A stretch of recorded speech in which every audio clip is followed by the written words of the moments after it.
चुनाव भी आने वाले हैं, तो अब अखिलेश यादव और समाजवादी पार्टी के लिए स्वामी प्रसाद मौर्य कितना ज़्यादा नुकसानदायक साबित होने वाले हैं, क्योंकि अगड़े समाज का वोट बैंक तो छिटक ही जाएगा, साथ में ही जो संदेश जा रहा है उसके बाद लग रहा है कि जो सबसे ज़्यादा ओबीसी वोट बैंक है वो भी कहीं ना कहीं समाजवादी ना पार्टी की तरफ ना हो ना जाएगा। ना ना ना ना ना देखिए, अगड़े पिछड़े की बात नहीं है। हम हिंदू हैं, जी हम सनातनी हैं।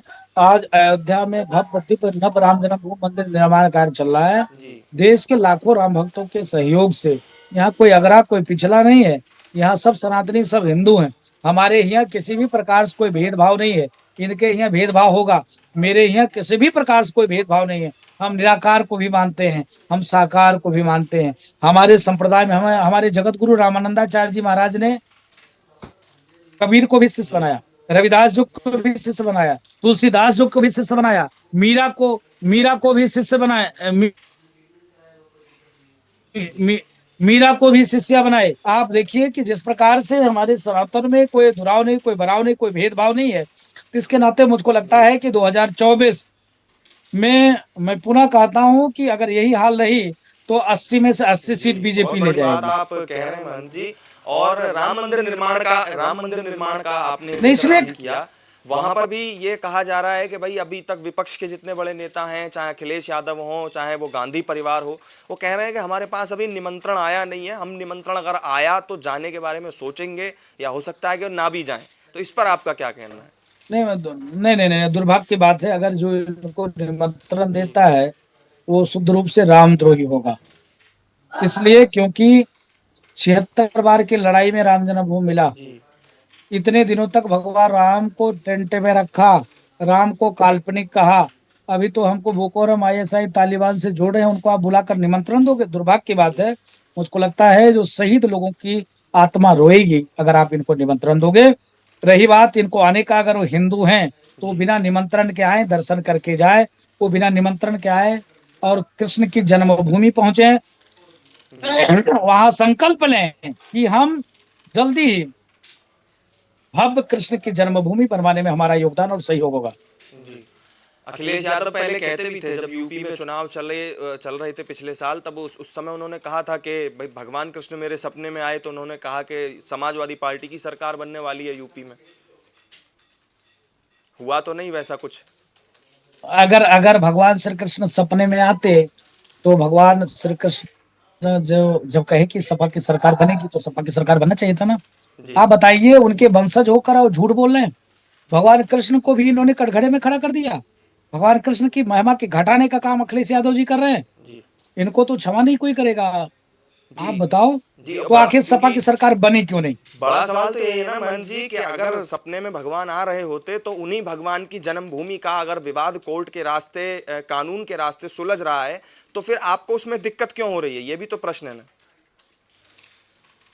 अगर अगर भगवान कृष्ण सपने में आते तो भगवान कृष्ण भी काल यमन के वध करने के बाद अयोध्या आए थे। जी भगवान की जन्मभूमि आए थे दर्शन करने के लिए, जी जी काल यमन के वध के बाद। जी तो मुझको लगता है अगर इनको भगवान सपने में आते तो ऐसी बात नहीं करते। जो नीचता वाली बात अखिलेश यादव जी कर रहे हैं, जी उनको कहना चाहिए कि हम भगवान कृष्ण के वंशज हैं और दिव्य भव्य नव कृष्ण की जन्मभूमि मंदिर का निर्माण हो, जी। इसके तहत उनको कार्य और काम करना चाहिए। तो मोहन जी, बस अब आखिर में आपसे यही और जानना चाहेंगे कि भव्य राम मंदिर का उद्घाटन अब एक महीने से भी कम का समय रह गया है, कितनी कुछ तैयारियां अयोध्या और हनुमानगढ़ी में चल रही हैं, कितने बड़े स्तर पे?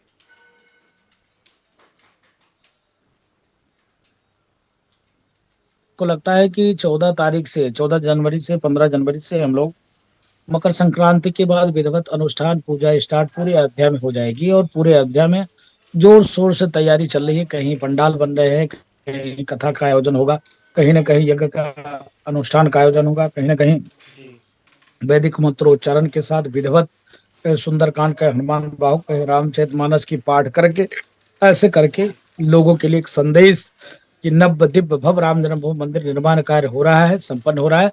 देश और दुनिया के सभी राम भक्तों के कल्याण हो, ऐसी कामना जी के तहत कार्य चल रहा है। जी हनुमानगढ़ी शुरू से ही प्रसन्न है, हनुमानगढ़ी के लोग, जी कि जिस प्रकार से जी गेट खोल लो कुछ लोग आना, जिस प्रकार से कार्य चल रहा है, वो जी मुझको प्रयास है कि सनातनी राम भक्त, सनातन को मानने वाले जी बहुत ही उत्साहित हैं। कितने वर्षों के बाद ये पल, ये क्षण, ये अवसर आ रहा है। जी भूतो न भविष्यति।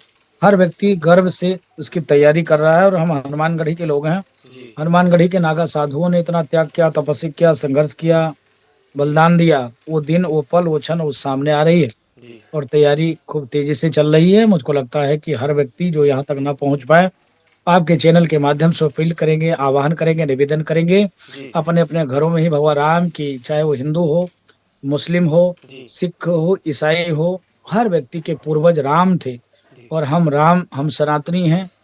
कहीं न कहीं जो इस्लाम स्वीकार कर लिए हैं, जी ओवैसी तौकीर रजा जैसे लोग, जी अ, सफ़ी वर्क रहमान जैसे लोग जो आज चिल्ला रहे हैं, इनकी चौथी चौथी पीढ़ी, 5वीं पीढ़ी सनातनी रहे होंगे। जी इनको भगवान राम की अपने मस्जिदों में फ़ोटो रखना चाहिए, पुष्पांजलि करना चाहिए, निवेदन करना चाहिए कि परमात्मा शांति समन्वय स्थापित करो, विश्व का कल्याण हो। जी जो गंगा जमुनी तहज़ीब की बात करते, हिंदू मुस्लिम एकता की बात करते हो, तभी जी चरितार्थ होगा। और और अपेक्षा करना चाहिए भगवान राम से कि सबका कल्याण हो। जी बहुत बहुत शुक्रिया, बहुत बहुत धन्यवाद आपका मोहन जी, हमारे साथ जुड़ने के लिए और हमसे बातचीत करने के लिए।